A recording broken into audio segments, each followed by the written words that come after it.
Papua kini tengah berada di fase transisi yang penuh tantangan dan harapan. Dengan pembentukan daerah otonomi baru atau DOB, gelombang perubahan telah menyentuh hampir seluruh aspek kehidupan masyarakat Papua. Transmigrasi dan pembangunan yang masif menciptakan dinamika baru di tanah Papua, namun juga menimbulkan kekhawatiran akan dampaknya terhadap orang asli Papua atau OAP. Kini, pertanyaan besarnya adalah, apakah masyarakat Papua siap menghadapi perubahan ini dan mengambil peran aktif dalam menentukan masa depan tanah mereka sendiri? Gelombang transmigrasi membawa penduduk dari berbagai daerah di Indonesia ke Papua, menciptakan interaksi budaya dan sosial yang lebih kompleks. Di sisi lain, pembangunan infrastruktur dan ekonomi memberikan peluang baru bagi semua pihak. Namun, perubahan ini memunculkan tantangan besar bagi OAP, khususnya dalam hal persaingan di dunia kerja dan akses terhadap pendidikan serta pelatihan. Banyak OAP yang merasa bahwa mereka tertinggal karena kurangnya kesiapan dalam menghadapi perubahan yang cepat ini.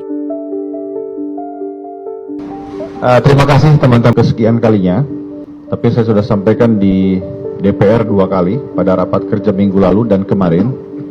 Kami sampaikan bahwa tidak ada perpindahan penduduk dari luar Papua ke dalam wilayah Papua melalui program transmigrasi. Jadi saya ulangi, tidak ada.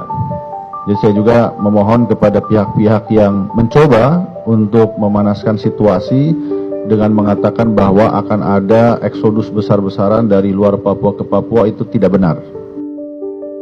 Di tengah situasi ini, DOB memberikan peluang bagi OAP untuk lebih terlibat dalam pengambilan keputusan politik dan pemerintahan. Dengan adanya pembagian wilayah administrasi yang lebih kecil, peluang untuk keterlibatan langsung OAP dalam pembangunan daerah menjadi lebih besar.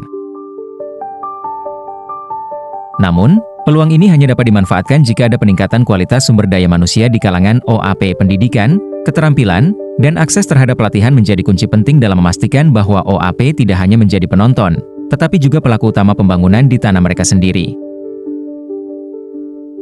Selain itu, tantangan ekonomi juga menjadi perhatian utama. Dengan masuknya investasi dari luar, persaingan ekonomi semakin ketat. OAP harus mampu bersaing dalam dunia usaha dan pekerjaan, terutama dalam sektor-sektor strategis seperti pertambangan, perikanan, dan pariwisata. Pemerintah perlu meningkatkan kualitas pendidikan, terutama di daerah pedalaman, serta memberikan beasiswa bagi OAP untuk melanjutkan ke jenjang yang lebih tinggi. Selain itu, pelatihan keterampilan kerja juga harus diperluas agar masyarakat Papua siap bersaing di berbagai sektor. Tidak kalah penting adalah upaya untuk menumbuhkan semangat kemandirian dan bangkit di tanah Papua. Kesadaran akan pentingnya peran aktif dalam pembangunan harus ditanamkan sejak dini. Kolaborasi antara pemerintah, masyarakat adat, dan pemangku kepentingan lainnya diperlukan untuk menciptakan ekosistem yang mendukung pertumbuhan OAP.